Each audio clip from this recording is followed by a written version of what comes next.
Erokamano ahinya Walter Nyambaga kuom masako it Nyakaramogi. Jumapil ka Jumapil ibiro chiko iti ne weche milongo kod Walter Nyambaga. Mana kamano kawadhi weche mag tuke ni Dorothy Atieno jatugo mar opich netball mosetugo kuom higni moyo 40 kendo nigi lony mar ariyo tuke go oywago huma mar tuk netball mamedo mana nimo.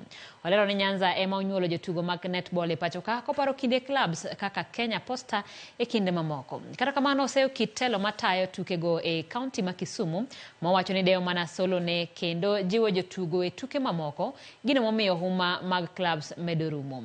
Olero ni gisechako chenro mar tiego jotugo ma higni e diere kendo miyo mine ma e kor gwenge thuolo mar tugo kaka achiel kuom yore mag chiero huma mag netball. Kunde ma primary schools itie team mar county itie teams mag ladies mine moae